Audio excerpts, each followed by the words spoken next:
नमस्कार, कहानी बैरल में आपका स्वागत है। लीजिए पेश है वी.एस. खांडेकर द्वारा लिखित उपन्यास ययाति भाग 10।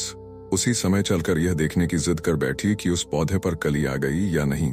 मैंने कुछ दासियों को साथ देकर तुम्हें बगीचे में भेजा, वहां से तुम रोती हुई लौटी। तुम्हारे पौधे पर अब तक कली नहीं आई थी, इसका तुम्हें बहुत दुख हुआ था। उस रात कम से कम 101 बार तो तुमने मुझसे पूछ ही लिया, माँ मेरे पौधे पर कली आएगी, कैसे आती है कली। आखिर रुकता कर मैंने उत्तर दिया, तुम्हारी शादी हो जाने के बाद पता चलेगा तुझे कि कली कैसे आ जाती है। इस पर तो तुमने दूसरी ही जिद कर ली, मेरी शादी कर दो, पहले मेरी शादी कर दो ताकि मुझे पता चले कि मेरे पौधे पर कली कैसे आती है। यौवन में पदार्पण करने पर मीठी गुदगुदी पैदा करने वाली यह याद अब मेरे कलेजे को काटने लगी। तब किसी ने स्वप्न में भी सोचा होगा कि बचपन में माँ से पहले मेरी शादी कर दो कि जिद करने वाली शर्मिष्ठा का लौकिक दृष्टि से कभी विवाह ही नहीं होगा। कभी कभी सत्य स्वप्नों से भी भयंकर होता है। महारानी बनने के सपने देखने वाली शर्मिष्ठा को अंत में दासी बनकर रहना पड़ा, किंतु प्रकृति मनुष्य के समान दुष्ट नहीं होती, इसलिए वह दासी अब मां बनने वाली थी। किंतु प्रकृति का यह वत्सल वरदान भी उसे क्रूर अभिशाप सा लगने लगा थी। मुझे जितना आनंद हुआ उतनी ही मैं असमंजस में भी पड़ गई। एक अनाम भय से मेरा कलेजा धड़कने लगा। यह भेद देवयानी पर खुल गया तो वह क्या न करेगी। जब मेरे माता पिता को भी यह बात मालूम हो जाएगी तो वे क्या कहेंगे, क्या सोचेंगे, क्या उल्टा कहकर वे मेरा तिरस्कार न करेंगे। मैं उन्हें कैसे समझा सकूंगी कि मैंने पाप नहीं किया है। मेरी दोनों दासियां भी पेशो पेश में पड़ गईं।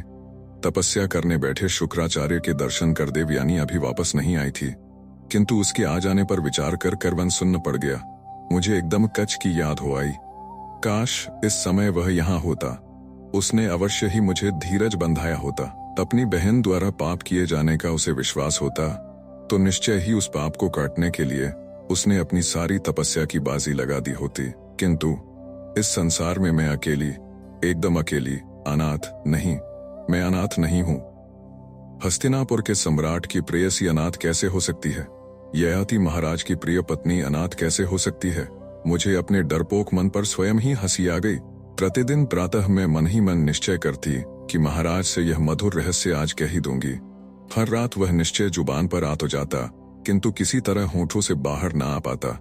हर रात मेरी अवस्था उस कवि की जैसी हो जाती जिसका मन सुंदर सुंदर सुंदर कल्पनाओं से खिल जाता है, किंतु उन कल्पनाओं को व्यक्त करने लायक शब्द उसे नहीं मिलते। अंत में हिम्मत करके मैंने हंसते हंसते महाराज से कहा, अब इससे आगे हमारा प्रेम बहुत दिन तक गुप्त रहने वाला नहीं है भला। यानी क्या हम पर किसी ने नजर रखी है? किसने बताओ ना। देवयानी की किसी चुगलखोर दासी ने ही किया होगा यह काम। नहीं, यह किसी दासी वासी का काम नहीं, किंतु इस महल में क्या हम दो ही हैं? मुझे कसकर सीने से लगाते हुए महाराज ने कहा, दो नहीं, कौन दो? कहाँ है वे? यहाँ ययाति और शर्मिष्ठा क्या भिन्न है? उन शब्दों ने मुझे कितना धीरज बंधाया। फिर भी महाराज को अपना भेद किस तरह बताया जाए, यह समस्या ज्यों की त्यों कायम थी। मैंने शर्माकर कुछ हकलाते हुए कहा, लेकिन चलो जी, मान लेते हैं कि महल में हम दो ही हैं, तो नहीं तीन। हाँ, तीन भी सच ही है। ईश्वर जल में, थल में, लकड़ी, पाषाण सब में होता है। वह सर्वव्यापी है तो वह यहाँ भी होगा ही। उसे मिलाकर हम 3 हो गई है अनहन। उसे मिलाकर तो हम 4 हैं, यहाँ 4। वह कैसे? मैं शीघ्र ही माँ। मैं उस वाक्य को पूरा न कर सकी। जैसे खेलकर थका बालक माँ की गोद में घुस जाता है, वैसे ही मैंने महाराज की गोद में अपना सिर छिपा लिया। मेरा चिबुक उठाकर मेरी ओर एकटक देखते हुए महाराज ने कहा, कितनी सुंदर दिख रही हो क्षमा। तुम्हारा यह बिखरा केश, श्रृंगार, सावधानी से बनाई साज सज्जा से अधिक मोहक लगता है। स्वैरता में ही सौंदर्य का विलास प्रकट हो। मैं धीरज चाहती थी, अपने सौंदर्य की प्रशंसा नहीं। बुझे मन से मैंने कहा, आजीवन तो मैं कोई इतनी सुंदर रहने वाली नहीं। क्यों नहीं, शीघ्र ही मैं माँ हो जाऊंगी। फिर महाराज की सभी श्रृंगारिक अटखेलियां न जाने कहां ऐसी गायब हो गईं, जैसे वक्र चंद्रमा किसी प्रचंड काले बादल की ओट में गायब हो जाता है। उनकी मुद्रा पर चिंता छा गई। उन्होंने मुझे फिर कसकर आलिंगन में लिया, किंतु उस आलिंगन में आतुर प्रीतम की उत्सुकता के बजाय अंधेरे में डरकर मां से चिपक जाने वाले बालक की आर्तता थी। उनके इस मौन और स्पर्श से अनुभव होने वाली कातरता का अर्थ मेरी समझ में नहीं आया। अंत में उन्होंने धीरे धीरे असंगत ढंग से जो बातें बताई उनसे उन्हें लग रहे भय का कारण ज्ञात हुआ। उनके पिता का जीवन एक ऋषि के शाप के कारण खाक में मिल गया था। देवयानी को यदि हमारा यह रहस्य मालूम हो गया तो वह तपस्या में लीन शुक्राचार्य की गुफा के सामने जाकर आक्रोश करने लगेगी। वह महाक्रोधी ऋषि तपस्या भंग होने के कारण चिढ़कर बाहर आएगा। बेटी के प्रति अंधी ममता के कारण उसकी हर बात को वह सच मान लेगा और फलस्वरूप महाराज को कोई भयंकर अभिशाप दे बैठेगा। देवयानी का स्वभाव बड़ा ही ईर्ष्यालु और आतताई था। शुक्राचार्य महाक्रोधी और झट से आपा खो बैठने वाले व्यक्ति थे। दोनों के स्वभावों को मैं अच्छी तरह जानती थी। महाराज को लग रहा भय ठीक ही था। महाराज शुक्राचार्य के कोप का शिकार बन गए तो शर्मिष्ठा का माथा शर्म से हमेशा के लिए झुक जाएगा। आने वाली पीढ़ियों की प्रेमिकाएं उस पर हंसेगी। अपनी आबरू बचाने के लिए, अपने सुख के लिए इसने अपने प्रीतम की बलि दे दी कहकर भावी कवि उसको तिरस्कार की दृष्टि से देखेंगे। सच्चा प्रेम निस्वार्थ होता है। महाराज से मैंने प्रेम अवश्य किया, किंतु क्या केवल सुख की लालसा के कारण मैं माता पार्वती के पद चिन्हों पर चल रही हूँ, यह विचार प्रेम करते समय मन में आते ही सारी बेचैनी समाप्त हो गई। अब भी उस जन्म माता द्वारा बताए मार्ग को ही अपनाने का मैंने निश्चय किया। ऐसा आचरण रखूंगी जिससे देवयानी को महाराज पर कभी संदेह न हो। जो भी स्थिति आ जाए उसका सामना अकेली करूंगी। मैं अपने मन को बार बार चेतावनी दे रही थी। कभी न भूलो कि माता पार्वती का मार्ग यज्ञ की बलिवेदी तक जाता है। यह भी न भूलो कि पिता के यज्ञ में आत्माहुति देकर ही पार्वती सती बन गई थी। दूसरे या तीसरे दिन देवयानी लौट आई मेरी थाल में। रोज रात को तांबूल सूखने लगे। बात समझ में तो आती थी कि महाराज इसीलिए रात भर महल में ही रहते होंगे ताकि देवयानी को किसी तरह का संदेह न हो, किंतु उनके दर्शन और स्पर्श सुख से वंचित मेरा मन तड़पता रहता। बीच ही में आंखें झपकती। बाहर दूर कहीं से कोई आवाज आती। अर्धनिद्रित अवस्था में ही मुझे लगता कहीं यह उस दरवाजे की आवाज तो नहीं। सुरंग से महाराज ही। हाँ, अब देवयानी जो लौट आई है, अतः उनका मेरे यहाँ आगमन कब होगा क्या कहा जा सकता है। वे कभी बेवक्त भी, किंतु वह सारा आभास मात्र होता। फिर मन और भी उदास हो जाता। मुंह अंधेरे लगने वाली नींद में भी पता नहीं कैसे अनुभव होता कि मेरी गर्दन के नीचे एक प्यार भरा हाथ नहीं है। उद्यान के पंछियों की चहचहाहट के बजाय इसी अनुभूति से मैं जाग जाती और फिर तकिए में मुंह छिपाकर अपना प्यारा खिलौना न मिलने के कारण रोने वाली किसी नन्ही बालिका के समान फफक फफक कर रोती रहती। रातें यूं ही बीतने लगीं सुनी सुनी सी करुणा भरी। आंखें तो प्यासी थी ही, होंठ भी प्यासे प्यासे से हो गए। अंत में एक दिन मुझसे रहा न गया। मैं उठी और महाराज के उस चित्र पर इतने चुंबन बरसाए कि कुछ न पूछो। किसी ने कहा है ना, प्रेम पागल होता है। समय किसी अतिचपल और नटखट घोड़े के समान भागा जा रहा था। देवयानी को 9वां महीना लग गया था, इसीलिए वह कभी अशोक वन नहीं आई। एक बार उसने जानकर मुझे महल में बुला भेजा। मैं गई, यह देखकर कि उसे मुझ पर कोई संदेह नहीं हुआ। मुझे बहुत अच्छा लगा और उसी दिन महाराज के विरह का मेरा दुख समाप्त हो गया। महल की खिड़की में शाम की सुंदरता देखने में खड़ी थी। एकदम एक ऊंचे वृक्ष के पीछे आकाश में हंसता हुआ आधा चंद्रमा दिखाई दिया। उसे देखते देखते मैं भी आकाश के जितनी बड़ी हो गई। अपने पास भी तो ऐसा चंद्रमा है, नन्हा सा प्यारा प्यारा सा, आज किसी को भी न दिखाई देने वाला एक मधुर चंद्रमा। इस भावना से मेरे तन मन में बहार आ गई। मैं अपने गर्भ के बालक के साथ बातें करने लगी।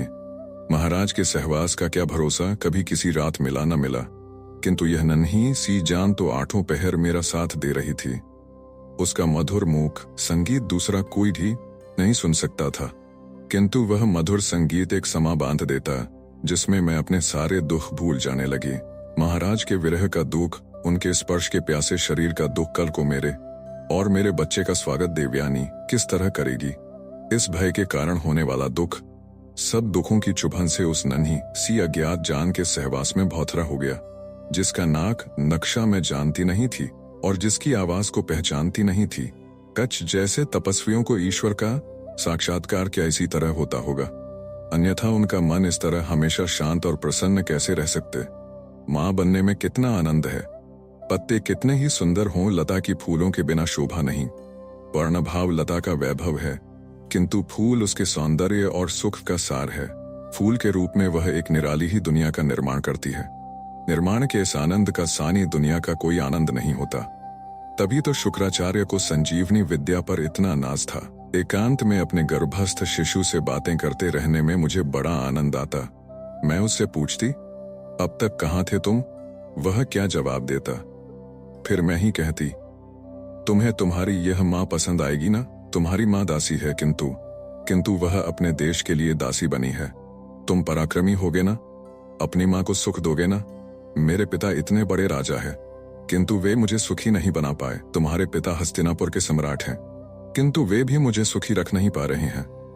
अब तो मुझे तुमसे ही सारी आशाएं हैं मेरे बेटे, मेरे चांद, मेरे राजा। तुम्हारे बिना इस संसार में मेरा कोई नहीं है रे। इस तरह मैं बड़ी देर तक बातें करती रहती। कभी आभास होता कि बालक पेट के भीतर से हंकारें भर रहा है, किंतु इस तरह बोलती रहने से मन का सारा दुख हल्का हो जाता और मन धुलकर बिल्कुल साफ हो जाता, वैसे ही जैसे वर्षा के बाद आकाश स्वच्छ हो जाता है। मेरी दोहदें शुरू हो गई। मायके होती तो मां मेरी हर इच्छा को शौक और धूमधाम से पूरी करती। मेरी दोहदें भी सबसे अनोखी थीं। मुझे लगता घने जंगलों में खूब सैर करूं, खूंखार जंगली जानवरों का शिकार करूं, रात में वृक्षों की ऊंची ऊंची टहनियों पर चढ़ जाऊं और ऊपर की नील लता पर खिले फूलों की तोड़कर अपनी वेणी में गूंथ लूं।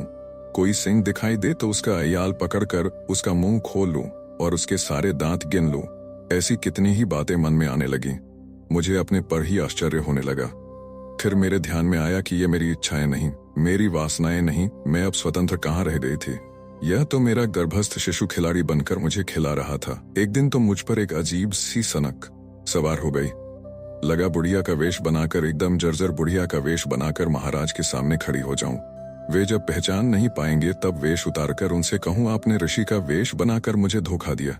आप समझते हैं वेश बनाना क्या आप ही को आता है? कैसे बुद्धू बनाया है जनाब को। देखा ना, देवयानी के लड़का हुआ, उसके नामकरण समारोह में मैं गई, लेकिन जाने से पहले दर्पण के सामने प्रसाधन श्रृंगार करने लगी तो मेरे पांव कांपने लगे। मेरी काया बदल गई थी। अब तक मेरे रहस्य को संभाल कर रखने वाली प्रकृति के लिए भी मेरी रक्षा करना अब संभव नहीं रहा था। मैंने अपने मन को जैसे तैसे समझाया कि आज तो देवयानी अपने ही आनंद में मस्त होगी, मेरी ओर गौर से देखने की उसे फुर्सत भी नहीं मिलेगी। और डरते डरते ही मैं राजमहल के समारोह में गई। मैं बराबर कोशिश करती रही कि किसी तरह उसकी आंखों से ओझल ही रहूं, किंतु उसने अपना यदु दिखाने के लिए मुझे पास बुला लिया। बच्चा दिखाते समय वह एकदम मेरी ओर घूर कर देखने लगी। उसने मुझे सिर से पांव तक गौर से देखा, फिर बोली, शर्मिष्ठा, लगता है अशोक वन की जलवायु तेरी सेहत के लिए काफी अच्छी रही है। मैंने केवल हूं कह दिया। तुरंत ही उपालंब से उसने कहा, वहां तुम्हें एकाकी नहीं लगता? शुरू में तो लगा था, किंतु बचपन से ही साथ रही 2 दासियां मेरे साथ आई हैं। उनसे बातें करने और बचपन की यादों में काफी समय कट जाता है। अच्छा, और कौन आता जाता है वहां और कौन आने लगा है? कभी कभी कोई ऋषि आ जाते हैं, उनकी सेवा में समय कैसे कट जाता है पता भी नहीं चलता। उसके पास से हटकर मैं दूर निकल आई तो ऐसे लगा किसी शेरनी की गुफा से जान बचाकर निकल आई हूँ। राजमहल की परिचित दासियों से मैं बातें करने लगी, लेकिन मैं जहां भी जाती देवयानी की वह बूढ़ी दासी हमेशा वहीं पहुंच जाती। पहले तो यह बात मेरे ध्यान में नहीं आई, किंतु बाद में मैं घबरा गई। वह बुढ़िया लगातार मेरी ओर बड़ा घूर घूर कर देखती रही। मेरा चलना, खड़ा होना, झुकना, सब वह बहुत गौर से देखती रही। काफी देर बाद वह चली गई तो मेरी जान में जान आई। मैंने तय किया कि अब मैं बिना थोड़ी भी देर किए देवयानी से विदा लेकर अशोक वन लौट जाऊं। तभी उसी ने मुझे बुलवा लिया। मैं डरते डरते उसके महल में गई।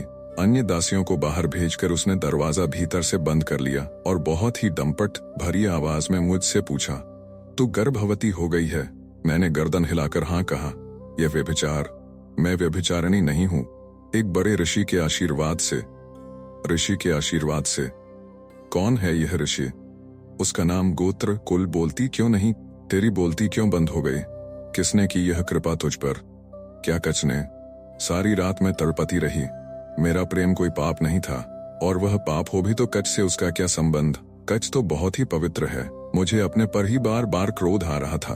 देवयानी यह जहर उगल रही थी, तब मैं क्यों चुप रही? क्यों नहीं मैंने तपाक से उसे उत्तर दे दिया कि व्यर्थ ही कच का नाम मत लो, इसमें उसका कोई संबंध नहीं है।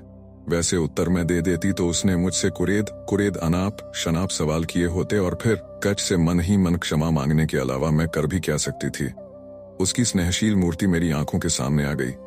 उस मूर्ति के सामने मैं घुटनों के बल बैठ गई।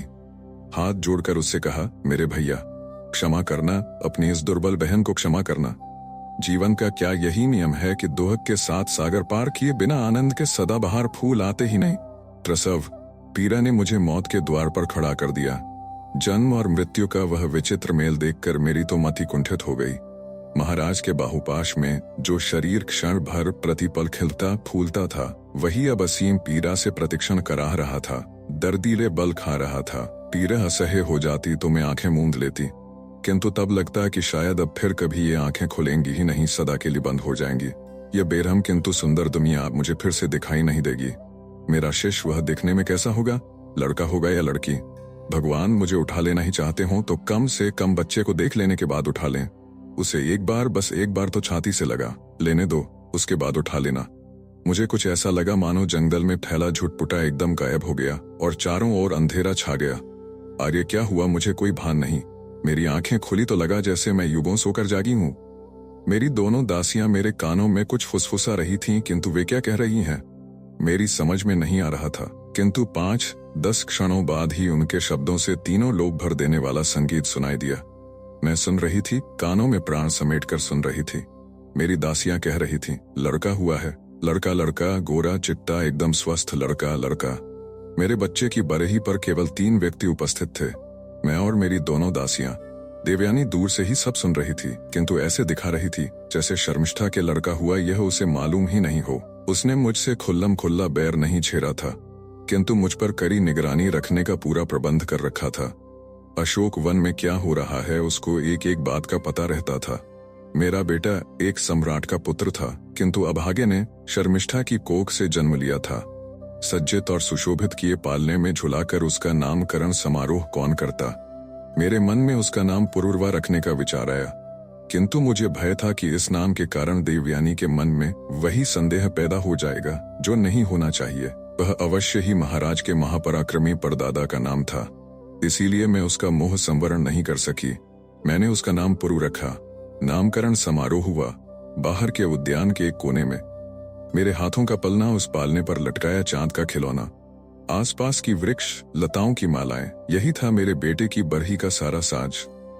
पुरु ने मेरे समूचे जीवन को आनंद सागर में नहला दिया। उसको कितना भी चूम लो मन तृप्त होता ही नहीं था। जन्म से ही उसके झंडोले काफी घने और सुंदर थे। उनमें उंगलियां फेरने पर मुझे ऐसे लगता मानो मैं नंदनवन में बिछे फूलों के पावड़ों पर चल रही हूँ। भूख लगने पर पुरु जब मेरे आंचल से उलझने लगता तो मुझे स्वर्गीय आनंद आता था। मेरा दूध पीते पीते वह बीच ही में रुक जाता, कभी फू करके होठों से दूध की बूंदें उड़ाता। वे बूंदें उड़कर उसी के गालों पर गिरती, तब उसके गालों को चूम चूम कर मैं उसकी नाक में दम कर देती। उसकी नन्ही मुट्ठियों में कुबेर की संपत्ति थी। मेरी ओर एक टक टक टुकुर टुकुर देखने वाली उसकी आंखों में 2 चांद थे। मुझे देखते ही उसके होठों पर खेलने वाली मुस्कान में बसंत बहार का सारा वैभव हंसता था। पुरु दिन प्रतिदिन बड़ा होने लगा। वह पेट के बल पलटने लगा, घुटनों के बल चलने लगा, बैठने लगा। तोते काओं से, फूलों तितलियों से, पंख पखेरुओं से, चांदनी से उसकी मैत्री हो गई। सुना कि बीच में शुक्राचार्य का तपस्या की गुफा से बाहर आकर दर्शन देने का समय एक बार आया था, किंतु उस समय यदु बीमार था, इसलिए देवयानी नहीं गई। मैं भली भांति जानती थी कि उसके हस्तिनापुर के बाहर गए बिना मेरी महाराज से भेंट नहीं हो सकेगी, किंतु विरह की वेदना मुझे अनुभव नहीं हो रही थी। पुरु की बाल लीलाओं में मैं अपने सारे दुख भुला बैठी थी। मैं केवल वर्तमान में जी रही थी, भूत और भविष्य की मुझे कोई चिंता नहीं थी। क्या सुख के दिन हिरन के पांव लेकर भागते हैं। पुरु की पहली वर्षगांठ का दिन पास आया। उसी समय शुक्राचार्य का गुफा से बाहर आकर दर्शन देने का एक और दिन भी आ गया। देवयानी उन्हें देवता दिखाने के लिए चली गई। उस दिन मेरा मन नई नवेली दुल्हन के समान अधीर हो उठा। लगा आज दिन बहुत ही धीरे धीरे रेंगता जा रहा है। शाम को बड़े उत्साह के साथ सजाकर रखी। भाई मेरी वेशभूषा पुरु ने पूरी तरह बिखरा दी। पहली बार, बिल्कुल पहली ही बार मैंने आंखें तरेर कर उसे देखा। फिर भी उसके न मानने पर उसे एक चपत भी लगा दी, किंतु तुरंत ही मेरा मन मुझे खाने लगा। मैंने उसे अपने आंसुओं से नहला दिया। ऐसा रोना भी कितना सुख देता है। आधी रात बीत जाने पर भी सुरंग का दरवाजा न बजा, न खुला ही। मैं निराश हो गई। सोचा महाराज ने शायद मुझे भुला दिया। आंसुओं से मेरा तकिया तर हो गया। आधी रात के बाद 2 घड़ियां और भी बीत गईं। उस गुप्त दरवाजे से आवाज आई। धीरे धीरे वह खिसकने भी लगा। मेरे प्राण आंखों में आ गए। अगले क्षण ही मैं महाराज के बहुपाश में समा गई, बादल में छिपने वाली बिजली की तरह। काफी लंबे विरह के बाद का वह मिलन, उस मिलन में कितना आनंद था। हमें बहुत बहुत बातें करनी थीं, किंतु कोशिश करने पर भी एक के भी शब्द मुंह से नहीं फूट रहा था। फिर भी हम काफी कुछ बोले जा रहे थे, आंखों से नहीं, आंसुओं से, स्पर्श से। गहरी नींद में सो रहे पुरु की ओर महाराज बड़ी देर तक एकटक देखते रहे। फिर मेरे दोनों हाथ अपने हाथ में लेकर बोले, शमाम, मुझे क्षमा कर दो। आज तेरे मेरे लाडले पुरु के लिए मैं कुछ भी नहीं कर पा रहा हूँ, किंतु कल मैंने उन्हें आगे बोलने नहीं दिया। देवयानी मुझ पर बड़ी निगरानी रखने का प्रबंध कर गई थी। उसकी चाल में न फंसने का हम दोनों ने निश्चय किया। यदि महाराज से रोज भेंट हो सकती तो मैं क्या चाहती नहीं, किंतु मैंने ही मोह संवरण किया। 4-8 दिनों बाद मिलने वाले उनके सहवास पर ही मैं संतोष करने लगी। एक दिन रात में वे आए तब पुरु जाग रहा था। मेरी एक दासी ने उसे बगीचे में जाकर लताओं के फूल स्वयं अपने नन्हे हाथों से तोड़ने का शौक लगा दिया था। उस शाम को वह दासी उसे खेलने के लिए बगीचे में ले गई थी। एक एक कर आकाश में तारे निकलने लगे। देखते ही देखते सारा आकाश तारों से झिलमिलाने लगा। नक्षत्रों का वह अंबार देखकर पुरु हर्ष से पागल हो गया। लताओं के फूल तोड़ने का चस्का उसे लगा था। शायद उसे लगा कि आकाश में लगे ये फूल भी उसी तरह से तोड़े जा सकते हैं। वह दासियों से उसे ऊंचा उठाने के इशारे करने लगा, किंतु कोई उसे कितना भी ऊंचा उठाता तब भी आकाश के वे नक्षत्र भला उस बालक के हाथ कैसे आते। पुरु उन्हें पाने का हटकर बैठा। रो रोकर उसकी आंखें लाल हो गईं।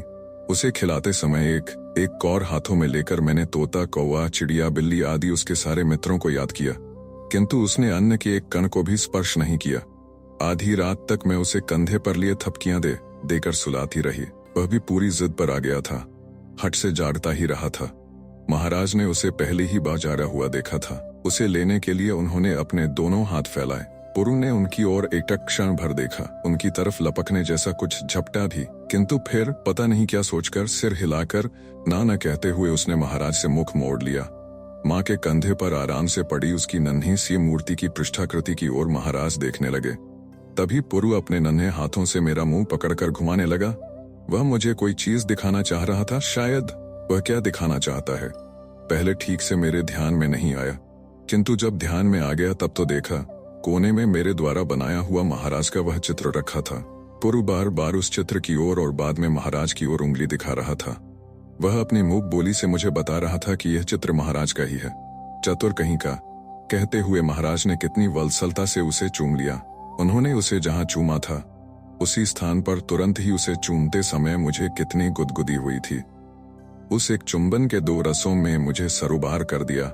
श्रृंगार में और वात्सल्य में देवयानी के लौट आने पर यह सुख समाप्त हो गया, किंतु पुरु अब एक अक्षर बोलने लगा था। उसके मुंह से एक अक्षर निकलने लगा तो मुझे भी अनुभव होने लगा कि समुद्र मंथन से अमृत बाहर निकलता देखकर देव दानवों को कितना आनंद हुआ होगा। रोज शाम को मैं उसे लेकर महाराज के चित्र के सामने बैठने लगी। मैंने उसे उस चित्र को प्रणाम करना और तब बोलना सिखाया। कभी वह जिद करके कुछ दूसरा ही अक्षर कह देता, किंतु मेरा अच्छा मुन्ना कहकर उसे सीने से लगाकर सहलाने और लगातार उसको चूम लेने से वह जान जाता कि उसकी माँ क्या चाहती है। मन में अनेक बार प्रबल इच्छा हुआ आती कि उसे बहुत जल्दी तत्त कहना आ जाए। किसी रात महाराज को वह इसी तरह पुकारे और उसका इस तरह पुकारना मैं अपनी आंखों देख लूं। फिर लगता काश भगवान ने मनुष्य के मन को कल्पना के पंख न दिए होते। मैं पुरु के जीवन में इतनी खो जाती कि अपने अंतर्मन में उठने वाली सभी टीसों की मुझे दिन भर याद भी न रहती, किंतु कभी कभी किसी दिन बहुत ही अजीब बात होती। ऐसे ही एक दिन की बात है। वर्षा ऋतु समाप्त होने को थी, फिर भी सुबह से ही आकाश में काले बादल उमड़ आए थे। मन यूं ही उदास था। एक दासी ने पुरु के कुल्ली करने के चुलबुल्लेपन का वर्णन करते करते मेरी बचपन की शरारतों के किस्से सुनाने शुरू किए। अपना सुखी और चिंतामुक्त शैशव मेरी आंखों के सामने खड़ा हो गया। उस भाग्यशाली शैशव के बाद प्राप्त यह अत्यंत दुर्भाग्यपूर्ण दास्ता मन का एक घाव हरा हो गया, बहने लगा। इस तरह मन जब भी बेचैन हो जाता मैं कच को और उसके धीरज बंधाने वाले शब्दों को याद करती। फिर मन शांत न हुआ तो स्नान करके कच द्वारा देवयानी को दिया हुआ उस लाल वस्त्र का परिधान ग्रहण कर लेती जो उस दिन जल क्रीड़ा के समय मैंने गलती से पहन लिया था। उस दिन भी मैंने वैसा ही किया, किंतु अचानक शाम के समय देवयानी ने मुझे बुला भेजा। अपने बच्चे को लेकर तुरंत आओ, उसका जरूरी संदेशा आया था। मैं हड़बड़ा गई। वस्त्र बदलने की भी सुधि मुझे नहीं रही। कहीं देवयानी को हमारे प्रेम रहस्य का पता तो नहीं चल गया। किसी रात महाराज मुझसे मिलने आए होंगे। निगरानी रखने के लिए रखी गई। किसी दासी ने देखा होगा कि महाराज अपने महल में नहीं है। उसने ही जाकर देवयानी से चुगली खाई होगी अपनी बला से। उसमें डरने की क्या बात है? राजकाज के लिए महाराज महल से कहीं और गए होंगे। वे अपने महल में नहीं थे। इसका मतलब यही तो नहीं हो सकता कि वे अशोक वन ही आए होंगे। डरते डरते ही मैं राजप्रासाद में गई। देवयानी ने मेरा वह लाल वस्त्र देखा, किंतु उसके माथे पर कोई शिकन नहीं आई। मैंने राहत की सांस ली। उसने जानकर ही मुझे पुरु को साथ लेकर बुलाया था। सामुद्रिक शास्त्र में निपुण वही पहले वाला पंडित फिर राजधानी में आया हुआ था। पिछली बार राजमाता ने उसे बुला भेजा था। तब मेरी हथेली देखकर उसने कहा था, यह लड़की बहुत ही अभागिन है, किंतु इसका पुत्र सिंहासन पर बैठेगा। आज उन्हीं पंडित जी की परीक्षा लेने के लिए देवयानी ने एक अलग ही तरकीब निकाली थी। उसने यदु और पुरु दोनों को इतनी एक सी पोशाक पहनने को दी कि दोनों सगे भाई प्रतीत हों। फिर ढेर सारे खिलौने देकर उसने दोनों को अपने महल में ही खेलने को बिठा दिया। दोनों बच्चे जब खेल में मस्त हो गए, उसने उन्हीं ज्योतिषी को बुला भेजा। उन्होंने दोनों बच्चों की दाईं हथेलियां बार बार देखी, बाईं भी देखी। अंत में यदु की ओर देखते हुए उन्होंने कहा, लगता है यह लड़का बहुत अभागा है। देवयानी होंठ चबाते हुए बड़ी मुश्किल से अपना गुस्सा पी गई। फिर पुरु की ओर उंगली दिखाकर उसने पूछा, और यह? काफी देर तक पुरु की हथेली फिर से देखते हुए उन्होंने कहा, यह चक्रवर्ती राजा बनेगा।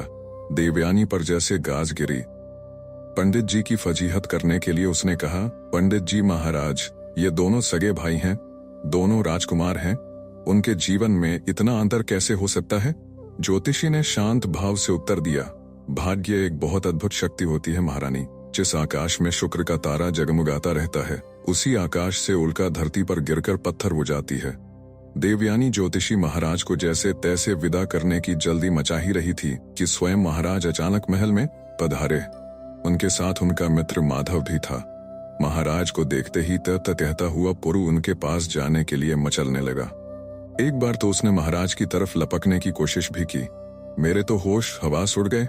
देवयानी ने बीच में ही अत्यंत क्रोध से मुझसे पूछा भी, क्यों री, यह क्या कह रहा है? मैं कुछ बोली नहीं।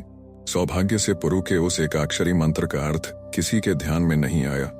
ज्योतिषी के चले जाते ही महाराज से एक शब्द भी न बोलते हुए देवयानी ने मुझसे कहा, मुझे कुछ काम है तुझसे, चलो महाराज के महल में हम आराम से बातें करेंगी। नगर में कुछ कुशल नर्तक कलाकार पधारे हैं, वे अपना नृत्य हम लोगों के सामने पेश करना चाहते हैं। चलो चलें, पुरु को भी साथ ले लो।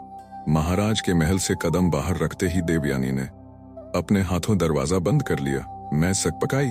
पलंग पर बैठकर उसने कड़कते हुए स्वर में मुझसे पूछा, शर्मिष्ठा भूल तो नहीं गई ना कि तुम मेरी दासी हो? मैंने नम्रता से गर्दन हिलाकर हाँ कहा। दासियों की बहुतेरी गलतियों को मैं क्षमा कर देती हूँ, आगे ठीक करूंगी, किंतु किसी भी दासी के व्यभिचार को मैं व्यभिचारिणी नहीं हूँ। विकराल अट्टहास करते हुए उसने कहा, यह भी खूब, बिना पति के स्त्री के बच्चा हो जाए और तब भी उसे कोई व्यभिचारिणी न कहे। एक ऋषि की कृपा से मेरे पुरु हुआ है। उस ऋषि का नाम, दुनिया को उसके नाम से क्या लेना देना है। ऐसे किसी की कृपा से किसी के पुत्र पैदा होने की गपोड़ कथाओं पर कोई भरोसा नहीं करता, इसीलिए दुनिया नाम जानना चाहती है। शुक्राचार्य संजीवनी मंत्र से मृतकों को फिर से जीवित करते थे। यह भी क्या उसी प्रकार की गपोड़ कथा है? यह सुनते ही क्रोध से होंठ चबाती हई देवयानी बोली, मगरूर लड़की, तेरा दिमाग कहीं घास चरने तो नहीं गया? जानती नहीं, छोटे मुंह बड़ी बात करने से कभी बात गले में ऐसी अटक जाती है कि आंखें पथराकर बाहर निकल आती हैं। कहाँ तीनों लोक पर अपनी धाक जमाने वाले मेरे पिताजी और कहाँ तुझ जैसी दासी के चरण चूमने वाला कोई जोगड़ा बैरागी। बता, क्या है तेरे उस छोटे प्रेमी का नाम? मैं नहीं बताऊंगी। मैं महारानी हूँ, मेरी अवज्ञा की तो जो भी दंड दूंगी तुझे भोगना पड़ेगा। कल ही मैं दरबार लगा रही हूँ, उसमें तुम्हें व्यभिचार के अभियोग में खड़ा करूंगी। तुम्हें अपनी पवित्रता सबके सामने सिद्ध करनी होगी।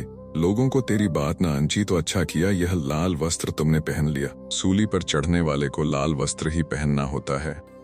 मुझे दिन में तारे दिखाई देने लगे। मन निश्चय किया कि अब देवयानी के मुंह से और एक भी शब्द सुनने के लिए यहाँ न रुकते हुए सीधे निकल जाऊं। आगे जो भी होना है हो ले। पुरु को सीने से कसकर लिपटा कर मैं दरवाजे की ओर भागी। कहाँ चली जा रही हो? देवयानी के इस प्रश्न से मेरे कदम रुक गए। उसके शब्द में किसी अघोरी तांत्रिक की अद्भुत शक्ति थी। बार बार जी में आता रहा कि जोर से महाराज महाराज कहकर चिल्ला पड़ूं, किंतु मुंह से शब्द नहीं फूटा। तुरंत ख्याल में आया कि महाराज मेरी सहायता के लिए दौड़ आए तो यह सारा मामला बहुत ही संगीन हो जाएगा, बहुत ही भयानकता से भभक उठेगा। वह राज जो आज तक इतनी सावधानी से मैंने छिपा रखा है, पल भर में उसका भंडा फूट जाएगा। महाराज देवयानी के अंधे और असीम क्रोध का शिकार बन जाएंगे। शुक्राचार्य उन्हें कोई अजीब सा अभिशाप दे बैठेंगे। ऐसे महाकोपी ऋषियों के अभिशाप के कारण पत्थर या पशु बन गए स्त्री पुरुषों की कितनी ही कथाएं मैंने बचपन से सुनी थीं। वे ही भयानक दृश्य मेरी आंखों के सामने तैरने लगे। सारा दुख और सारा भय पीकर मैं किसी खंभे जैसी जड़ बनकर खड़ी रही।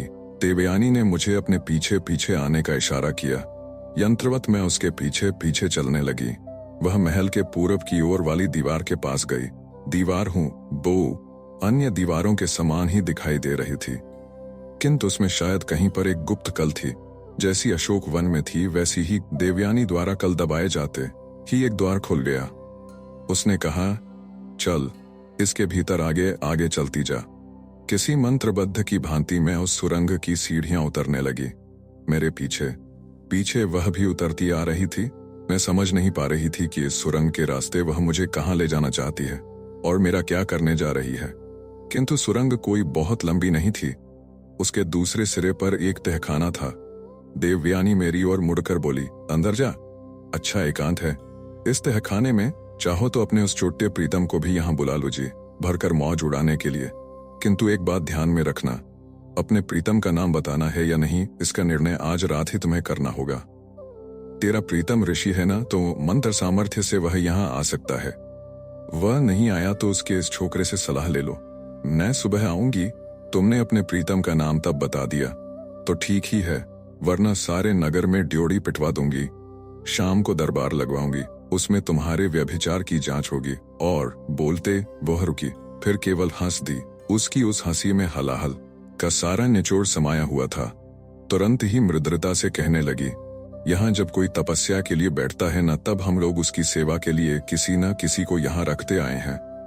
उसी तरह एक प्रहरी को यहाँ रखने की सोच रही थी मैं, किंतु वह तेरे सौंदर्य पर मोहित हो जाएगा और कल प्रातः प्रीतम के रूप में उसी का नाम लेने के लिए तुझे आसानी हो जाएगी। इसीलिए आज यहाँ किसी को भी न रखने का निश्चय किया है मैंने। किंतु भूलना नहीं कि अब केवल 4 पहर का समय ही बाकी है। सच सच बता, तेरे इस बच्चे की हथेली पर चक्रवर्ती राजा की रेखाएं कैसे आ सकीं? मैंने शांति से उत्तर दिया, ऋषि के आशीर्वाद से। तो उसी ऋषि के आशीर्वाद से रात में ही तू इस तहखाने से गायब भी हो जाएगी। जरूर हो जाऊंगी, उसमें असंभव क्या है। यति वहीं अशोक वन से रात में अचानक गायब हो गया। जानती हो ना, कहते हैं बाढ़ भरी यमुना के पानी पर से चलता हुआ तो वह पार निकल गया। उसी तरह मैं भी इस तहखाने से, इस ईर्ष्या से कि प्राण जाए तो भी देवयानी के सामने घुटने नहीं टेकूंगी। मैं जो मन में आया बोलती, किंतु जब वह तहखाने का द्वार बंद करके जाने लगी तो मेरा सारा आवेश समाप्त हो गया। लगा दौड़कर लपक जाऊं, उस द्वार को पीछे खींच लूं, देवयानी के पैर पकड़ लूं और उससे कहूं, तुम मुझे चाहो जितनी यातनाएं दो, प्राण ले लो, किंतु मेरा बच्चा, उसे कोई कष्ट मत देना। इस तहखाने में, इस अंधेरे में लग रहा था जैसे उस अंधेरे में युगों से बैठी हूं। अंधेरे से डरकर पुरु रोने लगा। मैंने उसे अपने आंचल में छिपा लिया, इस विश्वास से कि माँ अपने पास ही है। मेरा छुआना निश्चिंतता से मेरी गोद में थोड़ी देर बाद सो गया। पुरु के पास माँ थी, उसे उसका सहारा था, किंतु मुझे हर पल जैसे मुझे खाने को दौड़ रहा था। तहखाने में अंधेरा धीरे धीरे कुछ छटता सा लगा। फिर आभास हुआ कि अंधेरे में कोई है। क्या वह मात्र आभास था? कोई भूत था? नहीं, कुछ भी समझ में नहीं आ रहा था। शायद वह एक युवती थी। कौन होगी वह? इसी तहखाने में घोटी गई, मेरे जैसी ही कोई प्रणयनी। वह कौन थी? क्या खोज रही थी? मन में विचार आया कि कहीं सोचकर पागल बना देने के लिए ही तो देवयानी ने मुझे यहाँ लाकर नहीं रखा है। उस छोटे से कमरे की चारों दीवारें एक से एक भयंकर कहानियां बताने लगी। कामुक राजा का प्यार, सौत की डाह, घराने की प्रतिष्ठा के लिए की गई हत्या, निरीह युवतियों को पिलाए गए जहर के प्याले। मन में आया कि इस यम यातना से छुटकारा पाने के लिए दीवार पर पटक पटक कर अपना सिर फोड़ लूं। आत्महत्या के विचार से प्रेरित होकर मैं उठने लगी, किंतु उठ नहीं पाई। मेरी गोद में पुरु जो सोया था, उसकी नींद टूट जाती। भगवान ने भी मुझे इस संसार के साथ कितने नाजुक किंतु कितने मजबूत धागे से बांध रखा था। कमरे में एकदम कहीं से प्रकाश चमका। मैंने चौंक कर ऊपर देखा। कोने में ऊपर एक रोशनदान था। शायद बाहर ऊपर बिजलियां कड़क रही थीं और उन्हीं का चौंधिया देने वाला प्रकाश उस रोशनदान से। उस प्रकाश ने मुझे काफी धीरज दिया। मैं कच को याद करने लगी। इस प्राण संकट में उसकी याद दिलाने वाला वह चहेता वस्त्र मेरे शरीर पर था। लगने लगा शायद मैं बड़ी भाग्यवती हूँ। मेरा मन शांत हो गया। पुरु को सीने से चिपकाए मैं जमीन पर ही लेट गई। धीरे धीरे मेरी आंख लग गई। सहसा दरवाजे की आवाज से नींद खुली।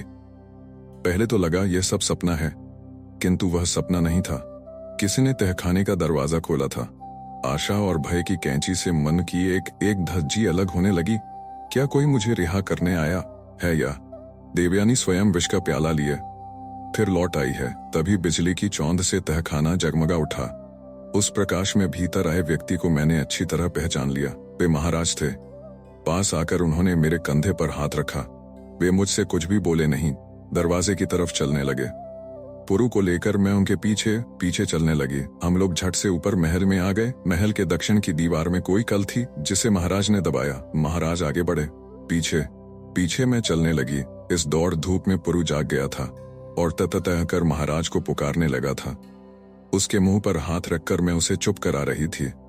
सुरंग से जल्दी जल्दी डग भरते हुए हम लोग अशोक वन आ गए। सुरंग से महल में आने का द्वार महाराज ने खोल दिया। उन्होंने मुझसे कहा, अब पल भर के लिए भी यहाँ न रहना, अपनी दासियों से भी मत मिलना। बाहर एक रथ तैयार होगा, उसमें बैठ जाना। मेरा मित्र माधव उस रथ में बैठाकर तुम्हें जाओ जाओ जल्दी करो। कहते कहते उनकी आंखें भर आईं। भीगी पलकों से ही उन्होंने मेरा चुंबन ले लिया। उनके आंसू मेरे गालों पर बह आए। उन्होंने प्यार से पुरु का माथा थपथपाया और एकदम सुरंग का द्वार बंद कर लिया। मेरी दासियां हड़बड़ा गई थीं, मुझे खोज रही थीं, किंतु उनसे मिले बिना ही मैं सीधी बाहर चली गई। महाराज के कहे अनुसार वहां एक रथ खड़ा था। मैं रथ में जा बैठी। रथ दौड़ने लगा। सारथी घोड़ों पर लगातार चाबुक जमाता जा रहा था। घोड़े विद्युत की गति से दौड़ने लगे थे। आकाश में बादलों की पीठ पर बिजलियों के कोड़े करक रहे थे। बादल हिनहिना रहे थे। हम नगर के बाहर पहुंचे ही थे कि मूसलाधार वर्षा होने लगी। देखते ही देखते प्रकृति ने रौद्र रूप धारण कर लिया।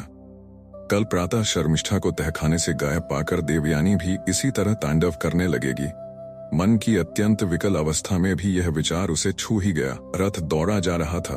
आखिर मार्ग के एक ओर स्थित एक जीर्ण मंदिर के पास वह रुका। महारानी, मेरे कानों में शब्द सुनाई दिए। आवाज परिचित सी लगी, किंतु उस संबोधन का अर्थ समझ में नहीं आ रहा था।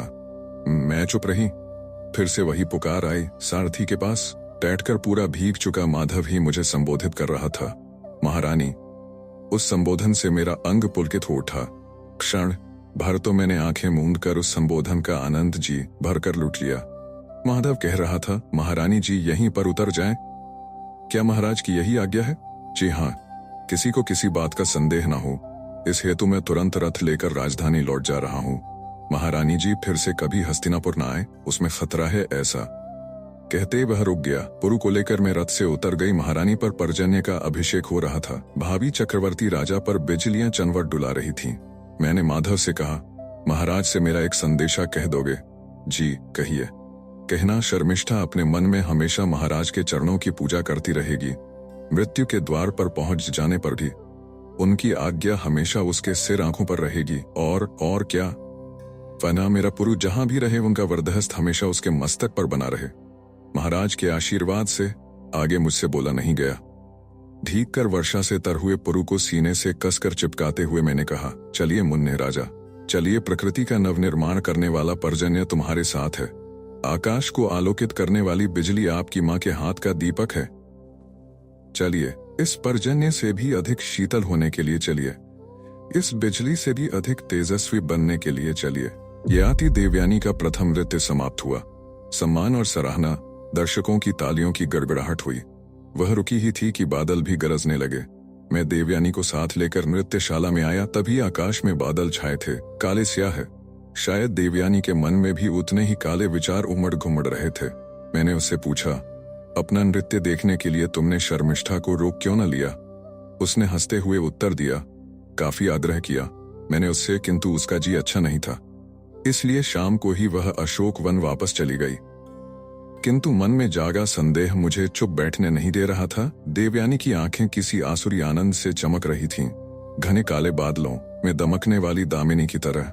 मैंने धीरे से माधव के कान में कहा। वह रथ लेकर अशोक वन हो आया। शर्मिष्ठा की विश्वास पात्र दासियों से उसने पूछताछ की। वह अभी तक वापस नहीं आई थी। तभी मैं जान गया कि दाल में कुछ काला अवश्य है, और हो ना हो देवयानी कपट से शर्मिष्ठा को समाप्त करना चाह रही है। सोचने लगा आखिर देवयानी ने उसे कहाँ छिपा रखा होगा। तभी मुझे राजमहल की उस सुरंग का ख्याल आया, वही सुरंग जिसमें मां ने अलका को विष देकर समाप्त किया था। शायद हर महारानी के लिए परंपरा से उसे सुरंग के तहखाने का महत्व रहा है। शर्मिष्ठा को वहां से किस तरह मुक्त किया जाए। देवयानी का वंशत नृत्य आरंभ होने जा रहा था। राजधानी में आए हुए कुछ बड़े बड़े कलाकारों ने उसकी नृत्य निपुणता के बारे में काफी कीर्ति सुनी थी। वे लोग राक्षस राज्य में गए थे। तब स्वयं महाराज वृषपर्व ने कहा था, आज गुरु कन्या देवयानी यहाँ होती तो आपके किसी नर्तकी की उसके सामने नृत्य पेश करने की हिम्मत भी न होती। स्वाभाविक था कि सब लोग देवयानी की नृत्य कला को स्वयं देखने को उत्सुक थे। यह कहकर कि अब तो अभ्यास नहीं रहा। पहले तो उसने काफी आनाकानी की, किंतु अंत में उसका अहंकार जाग उठा। अब तो स्पष्ट था कि 3 पहर रात बीतते तक देवयानी नृत्यशाला में ही व्यस्त रहने वाली थी। सामने चल रही वंशत नृत्य में देवयानी कितनी सुंदर, क्या ही कोमल और एकदम निष्पाप लग रही थी, किंतु इसी समय उसके अंतरंग में कितनी क्रूर स्त्री भीषण कल्पना का प्राणहारी तांडव कर रही होगी। मानव भी देव और दानव का क्या ही अजीब संकर है। वसंत के प्रथम स्पर्श से पल्लवित होने वाली, फिर फूलने वाली, उसके बाद अपनी ही सुगंध की मस्ती में मदहोश होकर वंशत की बयार के साथ रखने वाली लतिका की भूमिका देवयानी ने अपने नृत्य द्वारा खूब अच्छी तरह से प्रकट की। उसकी पायल की छमछम कोयल के कूजन के समान लग रही थी। अंत में वह लता पास के ही वृक्ष से लिपटकर उसके कंधे पर अपना माथा रख देती है और प्रणय के ब्रह्मानंद में शांत भाव से सो जाती है। ये बात उसने कितनी नजाकत के साथ अपने नृत्य में प्रकट की। क्या मनुष्य के भीतर का कलाकार उससे सर्वथा भिन्न होता है। वसंत नृत्य द्वारा प्रणय भावना की विविध छटाओं को अभिव्यक्त करने में देवयानी कितनी मदहोश हो गई थी। वह देवयानी या महारानी नहीं रही थी। भीतर और बाहर से वह एकदम प्रणयिनी बन गई थी, किंतु उसका यह कोमल और मधुर रूप मैंने तो कभी देखा नहीं था। हम दोनों के एकांत में सुख के परमोच्च क्षण में भी लगता था कि वह किसी और ही विचार में खोई है। शायद ही कभी उसके आलिंगन में शर्मिष्ठा की उत्कटता मैंने अनुभव की हो। चुंबन के समय भी लगता कि शायद वह मुझसे कुछ छिपा रही है। एक कलाकार के नाते वह प्रणयिनी हो सकती थी, किंतु पत्नी की भूमिका में प्रणयिनी वह कभी न बन सकी। भला ऐसा क्यों होता है? क्या नियति ने मानव को शाप दे रखा है कि वह इस तरह कभी एक रूप रह नहीं सकता? मन इस तरह बनता न हो तो मानव शायद कभी दुखी नहीं रहेगा। क्या यही सोचकर विधाता ने उसके ललाट पर यह अभिशाप लिख दिया है? वसंत नृत्य के बाद वह उमाचरित नृत्य प्रस्तुत करने वाली थी। उसमें दक्ष यज्ञ की सती से लेकर क्रोध में निकल गए शंकर को मनाने के लिए भीलनी के रूप में उन्हें लुभाने वाली पार्वती तक नारी के व्यक्तित्व का प्रदर्शन कराया जाने वाला था। उन व्यक्तित्वों को वह अपने नृत्य द्वारा अभिव्यक्त करने वाली थी। मैं भीतर गया। वसंत नृत्य की मैंने भूरी भूरी सराहना की। सुनकर देवयानी किसी निरीह बालिका के समान हंस पड़ी। इस समय वह कला के विश्व में थी, कलाकार की मस्ती में थी। मैं धीरे से नृत्यशाला से बाहर आ गया। माधव को मैंने पहले ही बाहर भेज दिया था। वह रथ लेकर तैयार था। मुझे राजमहल छोड़कर वह अशोक वन की ओर चला गया। मैंने देवयानी की उस बूढ़ी दासी को अच्छा खासा इनाम दिया। फिर उसने सब कुछ बता दिया। मेरा अनुमान सही था। शर्मिष्ठा उसी तहखाने में थी। अकेली शर्मिष्ठा नहीं, साथ में पुरु भी था। मेरे रोंगटे खड़े हो गए। उस दासी ने कहा कि देवयानी उसे महल पर कड़ी निगरानी रखने के लिए कहकर गई थी। जाते समय राजप्रासाद के द्वारपालों को भी उसने कुछ आदेश दिए थे। सीढ़ियां उतरकर तहखाने में जाते समय दिल बेहद धड़क रहा था। यह वही स्थान था जहां मां ने अलका को विष देकर मार डाला था। उसी स्थान पर आज देवयानी शर्मिष्ठा के प्राण लेने का प्रयत्न कर रही है। अलका वह प्यारी सुनहरे बालों वाली निष्पाप लड़की मेरे कारण, और अब सोचने के लिए समय न था। भागने वाला प्रत्येक पल जीवन और मृत्यु की सीमा रेखा पर से दौड़ रहा था। शर्मिष्ठा को उस तहखाने से निकालकर जल्दी उस सुरंग के रास्ते से मैंने अशोक वन पहुंचाया। सुरंग की सबसे ऊपर वाली सीढ़ी पर खड़े होकर शर्मिष्ठा को विदा देते समय दिल के टुकड़े हो गए। लगा समय से हाथ जोड़कर विनती करूं, थोड़ा सा रुक जाओ, इतनी जल्दी मत करो। अरे इस अभागन का, इस निरीह बच्चे का कुछ तो ख्याल करो। किंतु समय कब किसके लिए रुका है। मैं व्याकुल हो उठा कि शर्मिष्ठा को पास खींचकर कसकर अपने बाहुपाश में लपेट लूं, भींच लूं। उसे ऐसा आलिंगन जिसे हम आया दोनों भुलाए न भूल सकें, मृत्यु के क्षण भी जिसकी स्मृति हमें आनंद, विभोर और पुलकित कर दे, ऐसा उसका चुंबन ले लूं। और वह अबोध शिशु। बच्चे, पिछले जन्म में तुमने ऐसा क्या पाप किया था जो एक सम्राट का पुत्र होकर भी किसी अपराधी के पुत्र का निराधार जीवन तुम्हारे हिस्से में आ गया है। अरे आज ही तो ज्योतिषी ने बताया था कि तुम्हारी हथेली पर चक्रवर्ती पद की रेखाएं हैं, और उसके बाद अभी 2 पहर भी नहीं बीते कि तुम्हें किसी बेसहारा भिखारी के लड़के की भांति नगर छोड़कर जाना पड़ रहा है। जी बहुत कर रहा था कि एक बार पुरु को पास लेकर उससे प्यार कर लूं, किंतु एक बार उसे पास ले लेता तो फिर उसे दूर करना कैसे संभव होता। दिल पर पत्थर रखकर मैंने शर्मिष्ठा को विदा दी, मुंह से नहीं होठों से, आंखों से, आंसुओं से। नृत्यशाला लौटते समय एक सुंदर रत्नमाला मैं अपने साथ ले आया। जब मैं आया तब देवयानी भीरनी का नृत्य कर रही थी। सारे दर्शक मगन हो गए थे। भीरनी अपने चितवन के तीर चला चलाकर शंकर को प्रतिक्षण घायल कर रही थी। मोहक अंग विक्षेप से शंकर के मन को उन्मादित कर रही थी। वह जरा भी लाग लपेट करता तो बहुत ही लुभावनी अदा से मटक कर उससे दूर हो जाती थी। प्रीतम के साथ इस तरह अटखेलियां करते हुए उसके मन को रिझाना देवयानी को खूब आता था, किंतु केवल कला की अभिव्यक्ति में, केवल एक कलाकार के रूप में मेरे साथ ऐसी अटखेलियां उसने कभी की नहीं। क्यों? ऐसा क्यों होना चाहिए? देवयानी को विश्राम देने के लिए उसका नृत्य समाप्त होने पर बीच में कुछ अन्य नृत्य रखे गए थे। अंत में देवयानी का वर्षा नृत्य आरंभ हुआ। वसंत नृत्य में मुग्ध प्रणय की अभिव्यक्ति थी। इस नृत्य में उन्मत्त प्रणय प्रकट करना था, किंतु देवयानी का यह नृत्य भी बड़ा सुंदर रहा। फिर वही पहेली मेरे सामने खड़ी हो गई। देवयानी के सारे उन्माद को एकांत में क्या हो जाता है, मेरे बाहुपाश में तो वह ऐसी हो जाती है जैसे कल बहता पानी जम गया हो, एकदम भाव शून्य, जड़ अचेतन। ऐसा क्यों होता है? नृत्य रंग पर आ गया था, किंतु मैं उसमें रंग न सका। मेरा सारा ध्यान माधव की ओर लगा था। वह अब तक वापस क्यों नहीं आया? क्या किसी ने उसके रथ को रोक लिया होगा? नहीं, यह संभव नहीं। उसके पास राजमुद्रा है, फिर क्यों उसे लौटने में इतनी देर हो रही है? शायद रथ से उतरते समय शर्मिष्ठा रोने लगी होगी। भावुक मन का माधव उसे सांत्वना देते बैठा होगा। शायद वह उसे वापस भी ले आएगा। यदि सचमुच उसने ऐसा किया तो देवयानी जैसी चंडिका के चंगुल से उसे मुक्त करने के लिए इस सारे किए कराए पर पानी फिर जाएगा। एक सेवक ने चुपके से आकर राजमुद्रा मेरे हाथ में थमा दी। स्पष्ट हो गया कि नगर से काफी दूर उस जीर्ण देवालय के पास शर्मिष्ठा को छोड़कर माधव लौट आया था। मेरा मन कुछ शांत हुआ। वर्षा नृत्य समाप्त हुआ। सभी कलाकार दर्शकों ने सम्मान में तालियों की गड़गड़ाहट की। देवयानी सबका अभिमान पूर्वक अभिवादन कर रही थी। तभी मैं उठा और उसके गले में वह रत्नमाला डालकर दर्शकों को संबोधित करते हुए मैंने कहा, यह पति द्वारा पत्नी की सराहना नहीं, बल्कि एक साधारण रसिक द्वारा एक असाधारण कलाकार के सम्मान में अर्पण किया एक छोटा सा नजराना है। सारी नृत्यशाला हंसी और तालियों से गूंज उठी। काफी समय तक हर्षोल्लास हिलोरे लेता रहा। दूसरे दिन देवयानी काफी देर से सोकर उठी। वह बहुत ही थक गई थी। रात के नृत्य से उसका सारा बदन टूट रहा था। सारे प्रसाधनों से सज संवर कर वह मेरे महल में आई। फिर खिड़की से बाहर झांकते हुए उसने कहा, बहुत ही सुंदर प्रभात है, देखिएगा ना। मैं खिड़की के पास गया। उसने हंसते हंसते कहा, रात को महाराज ने मुझे वह रत्नमाला पहना दी, तब मुझे बहुत आनंद हुआ, इतना कि कैसे कहूं। किंतु सच बताऊं, उस रत्नमाला से मुझे संतोष नहीं हुआ। तुम हस्तिनापुर की महारानी हो, तुम्हें तो कुबेर का अलंकार भी प्राप्त हो सकता है। मुझे वैसा कुछ भी नहीं चाहिए। फिर उद्यान में खिले फूलों की ओर एकटक देखते हुए उसने कहा, स्त्री का मन पुरुष जान ही नहीं पाते, तो वही बता दे अपने मन में क्या है, तब तो जान जाएगा ना पुरुष। बहुत ही लुभावनी हंसी हंसते हुए उसने कहा, एक इच्छा है, बता दो। उद्यान में कितने सुंदर सुंदर फूल हैं। महाराज उनमें से अपनी पसंद के फूल स्वयं तोड़ कर लाएं, बहुत ढेर सारे। मैं उन फूलों का गजरा बनाऊंगी, हार बनाऊंगी। महाराज गजरा अपने हाथों से मेरी वेणी में बांध दें, हार मैं महाराज को पहना दूंगी। इच्छा वैसे है तो बचकानी सी, किंतु मैं जान गया क्यों वह मुझे महल से बाहर भिजवा रही है। मन ही मन हंसता हुआ मैं नीचे उद्यान में गया। बहुत से फूल तोड़ लिए। काफी समय हो गया लेकिन देवयानी उद्यान में आई नहीं। धूप चढ़ने लगी थी। मैं महल वापस आ गया। देवयानी वहां नहीं थी। उस बूढ़ी दासी को अपने महल में ले जाकर किवाड़ बंद करके वह भीतर बैठी थी।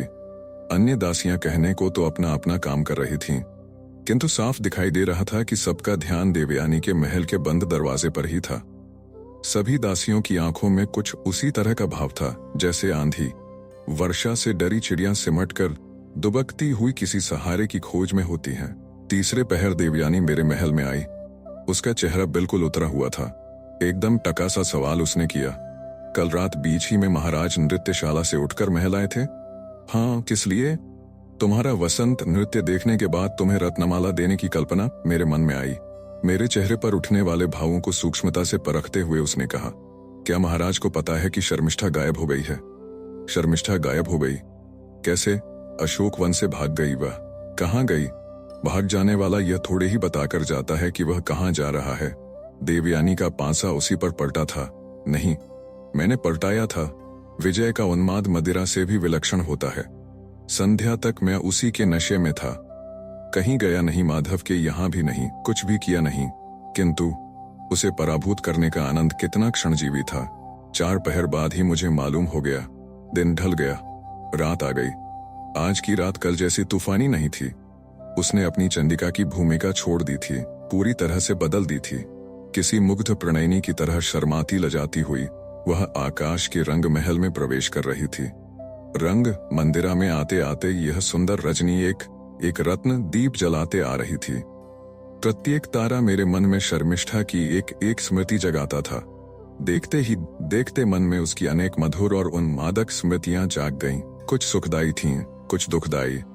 कुछ समय बाद उनके कांटे ही अधिक चुभने लगे। आधी रात बीत जाने पर भी मैं अपनी मुलायम सेज पर करवटें बदलता तरपता रहा था।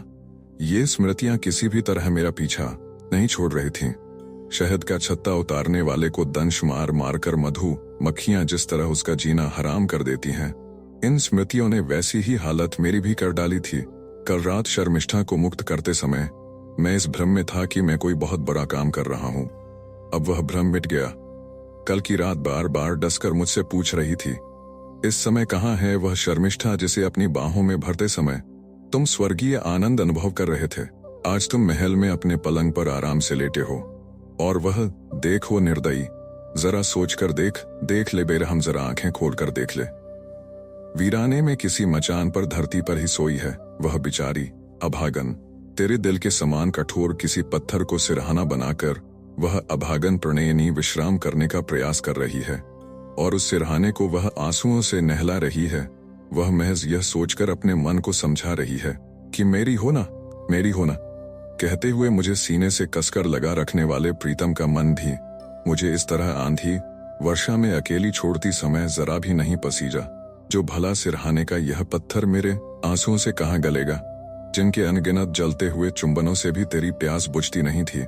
उसके उन्हीं नाजुक होंठों पर कोमल कपोलों से अब तेज हवाएं उन्हें काट खाती खिलवाड़ कर रही हैं।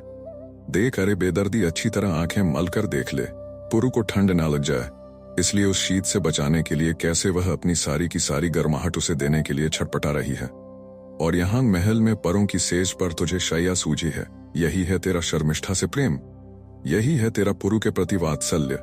तेरी जगह कच होता तो कल रात की आंधी वर्षा में वह स्वयं रथ हाँकता हुआ शर्मिष्ठा को लेकर हिमालय में हंसते हंसते निकल जाता। तेरी जगह कच होता तो क्या ही विचित्र कल्पना थी यह। कच और ययाति, कितनी अजीब तुलना थी वह, किंतु इस तुलना के कारण मेरे मन में कच की अनेक स्मृतियां जाग उठी। अंगिरस ऋषि के आश्रम में हुई हमारी वह पहली भेंट। मैं उस सुंदर पंछी पर तीर चलाने वाला था। कच ने मुझे वैसा करने से रोक दिया था। मैंने कहा था, उस पंछी का रंग मेरे मन को बहुत ही भाया है। उसने तुरंत उत्तर दिया था, बड़े रसिक मालूम देते हो, किंतु भूलना नहीं कि जिसने तुम्हें यह रसिकता दी है उसी ने उस पंछी को जान भी दी है। मेरा पुरु, वह भी तो उसी तरह एक निरीह नन्हा सुहाना पंछी था, किंतु कल रात मैंने उसको आश्रम की वह नन्ही सी लड़की कच पर बड़ी श्रद्धा थी। उसे एक अध खिली कली तोड़कर वह कच को देने चली थी, किंतु कच ने उसे कली तोड़ने के लिए मना किया। उसका हाथ अपने हाथों में लेकर उसने कहा था, बेटी, तुम्हारी यह भेंट मुझे मिल चुकी, किंतु इसे लता पर ही रहने दो, यहीं उसे खिलने दो। मैं प्रतिदिन यहाँ आऊंगा, उससे बातें किया करूंगा। फिर तो बात बनी ना। मेरी क्षमा, क्या वह भी इसी तरह एक अधखिली खुशबदार सुहावनी कली नहीं थी? कल रात मैंने उसमें बहुत बेचैन हो गया। शायद थोड़ा मद्य लेने से अच्छा लगे, यह सोचकर वह भी ले लिया। उससे शरीर को कुछ आराम महसूस हुआ, मन तनिक शांत हुआ। धीरे धीरे मेरी आंख लग गई, लेकिन मैंने इतना विलक्षण सपना देखा कि मुझे लगा अच्छा होता यूं आंख न लग पाती। उस सपने को देखते देखते ही मैं चौंक कर पलंग पर ऐसे उछला जैसे अंधेरे में सांप डसने की कल्पना से कोई तड़ाक से उठ बैठता है। मैंने देखते देखते शब्द कह तो दिए, किंतु उस स्वप्न में देखने लायक वाकई कुछ भी न था। स्वप्न में मुझे केवल 2 आवाजें सुनाई पड़ती थीं। पहली मेरी अपनी आवाज थी, जिसे मैंने फौरन पहचान लिया, किंतु दूसरी आवाज किसकी थी, अंत तक मैं पहचान नहीं पाया। कभी लगता अंगिरस ऋषि के आश्रम में रहने वाले कच्छ की वह आवाज है, कभी लगता जंगल में मिले यति की है। फिर मन में आता कि नहीं, वह दूसरी आवाज भी मेरी अपनी ही है, किंतु पहली की अपेक्षा बिल्कुल निराली और बहुत कठोर। यह दूसरा ययाति पहले वाले ययाति से पूछ रहा था, क्या शर्मिष्ठा से तुम प्रेम करते थे? सचमुच प्रेम करते थे? पहले वाला ययाति बड़े अभिमान से उत्तर देता था, इसमें भी क्या कोई संदेह हो सकता है? मैं उससे प्रेम न करता होता तो कल रात तहखाने से उसकी रिहाई कराने के लिए वह साहस मैं कदापि न करता। तुम उसी के साथ जंगल में चले गए होते तो तुम्हारी यह बात कोई मायने रखती? तुम्हारे लिए शर्मिष्ठा ने क्या नहीं किया? बोलो। उसने अपना सर्वस्व तुम्हें अर्पण किया, तुम्हारे चरणों की धूल को फूल मानकर माथे से लगा लिया, और तुम उसके लिए राजपाट का त्याग करना तुम्हारा कर्तव्य था। घड़ी 2 घड़ी मधोशी लाने वाले शरीर सुख को ही प्रेम नहीं कहा करते। प्रेम तो उस उत्कटता का नाम है जो प्रिय व्यक्ति पर अपने प्राण तक हंसते हंसते न्योछावार कर देती है। अब भी समय है, उठो और इसी वक्त राजप्रासाद से बाहर निकलकर उसकी खोज करने लगो। उसे ढूंढकर ही दम लो, उसे यहाँ ले आओ। देवयानी के सामने उसे खड़ी करो और कहो देवयानी से, मनुष्य की अंतरात्मा जिस प्रेम की भूखी होती है वह प्रेम मुझे इसने ही दिया। मेरी प्रिय रानी के नाते वह इस राजमहल में रहेगी। असंभव सर्वथा असंभव है यह। मुझ में इतना धैर्य कहाँ जो देवयानी से यह कह दूं, उसका डाह भरा स्वभाव, उसका वह महाक्रोधी पिता। नहीं, यह असंभव है। तूफान और मूसलाधार वर्षा में अपने भविष्य की रत्ती भर भी चिंता न करते हुए जो साहस शर्मिष्ठा कर सकी, वह तुम। चुप भी करो। डरपोक, स्वार्थी, लंपट शब्द क्या थे? घनों के आघात ही थे वे। वह आघात मेरे लिए असह्य हो गया और छपटाता हुआ मैं उठ बैठा। वह सारी रात में तड़पता रहा। बार बार जी में आता कि जी भर मदिरा ले लूं, मन के वृश्चिक दंश की ये सारी वेदनाएं भला दूं। इस दुख पर दवाएं 2 होती है, मदिरा और मदिराक्षी। किंतु प्रातः देवयानी को पता चल गया कि रात मैंने मदिरा पी थी तो वह पहले ही आग बुला है। उस आग में घी पड़ गया तो बहुत कष्ट से मैंने अपने मन को रोका। प्रातः देवयानी एक अशुभ समाचार लेकर ही आई। माधव का स्वास्थ्य कल रात अचानक ही खराब हो गया था। उसे तेज ज्वर था। यह खबर देकर वह रुकी और मेरी ओर कूड़कर देखने लगी। फिर खिलकर हंसते हुए उसने कहा, जानते हैं आप, आपके इस मित्र को इतना तेज ज्वर क्यों हो आया है? नहीं तो परसों रात मेरे साथ वह तुम्हारा नृत्य देखने आया था, बीच में ही उठकर चला गया। बाहर बहुत तेज तूफान चल रहा था। मेरी समझ में ना आया वह कहाँ चला गया है, इसलिए मैं स्वयं उठकर उसे ढूंढने गया, किंतु वह कहीं पर भी दिखाई नहीं दिया। महाराज को वह दिखाई देता भी कैसे? महाशय गए थे किसी स्वर्ग पर चढ़ने। रात बड़ी देर के बाद घर लौटे। कहते हैं पूरे भीग कर तर हो गए थे। पता नहीं मदिरा पीकर वर्षा में कहाँ पड़ा था वह। राजवैद्य को तुरंत माधव के यहाँ भिजवाने का प्रबंध मैंने कर दिया। 2 घड़ी बाद मैं स्वयं भी उसके यहाँ जाने को निकला, किंतु रथ में बैठते समय मन एकदम उदास हो गया था। जीवन क्या केवल सुख दुख की आंख मिचौली का नाम है? माधव का घर पास आया, रथ की चाल मंद हो गई। मैं युवराज था तब भी ऐसा ही बेचैन नन्हा स्थिति में माधव के साथ एक बार यहाँ आया था। वह प्रसंग याद हो आया। माधव की नन्ही सी भतीजी तारका ने उस दिन मेरे मन को बड़ा दिलासा दिया था। उसके वे प्यारे प्यारे तोतले बोल मेरे कानों में फिर गूंजने लगे। ये युवराज क्या होता है? पल नाम करने के लिए ये क्या भगवान है? युवराज आप अपना एक घोला मुझे देंगे? ओ युवराज आप बनोगे दूल्हा मेली गुदिया का? रथ रुका। दरवाजे में एक लड़की खड़ी थी। जी हाँ, वह तारका ही थी, लेकिन अब कितनी बड़ी दिखाई देने लगी थी। अब तो वह मूंदी कली नहीं रह गई थी, बल्कि एक खिलती कली के समान दिखाई देने लगी थी। मुझे देखते ही वह शर्मा गई, नीचे देखने लगी। बचपन की नटकता से विमुक्त दौड़ते दौड़ते अब वह यौवन की दहलीज पर रुकी थी। क्षण भर के लिए उसने पलकें उठाकर देखा। उसकी मोहक आंखें, मुझे शुक्र के 2 तारों को पास पास देखने का आनंद मिला। वह फुर्ती से मुड़ी और भीतर गई। माधव के कमरे में पैर रखने पर मेरे ध्यान में आ गया क्यों तारका ने इतनी जल्दी की थी।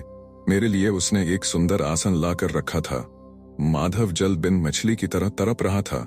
उसकी नाड़ी हाथ में थामे राजवैद्य बैठे थे। उन्होंने मेरी ओर निराशा से देखा। मैं हक्का बक्का रह गया। तभी एक युवती कोई लेह लेकर भीतर आई। मैं उसका चेहरा देख न सका। वैद्य जी की सहायता से वह माधव को लेह चटाने लगी। मैंने उसे पीठ की ओर से देखा, झुकी हुई देखा, उकड़ों बैठी देखा। उसके सभी अंग विक्षेपों को दिखा। मुझे लगने लगा, हो न हो यह स्त्री मेरी जानी पहचानी है। माधव के घर में तो इतनी तरुण स्त्री कोई न थी। माधव की माँ बूढ़ी हो चुकी थी। तारका की माँ कभी की स्वर्ग सिधार चुकी थी। माधव को सन्निपात हो गया था। बीच में ही कराहते हुए वह कहने लगा, महारानी महारानी। वह स्त्री धीरे से बताने लगी, महाराज आए हैं, महारानी नहीं। उस स्त्री ने माधव के माथे पर रखी औषधि की पट्टी बदली और वह घर में जाने के लिए मुड़ी। अब उसकी मुद्रा मुझे साफ साफ दिखाई दी। वह मुकुलिका थी। मुकुलिका माँ ने उसे नगर से निकाल दिया था।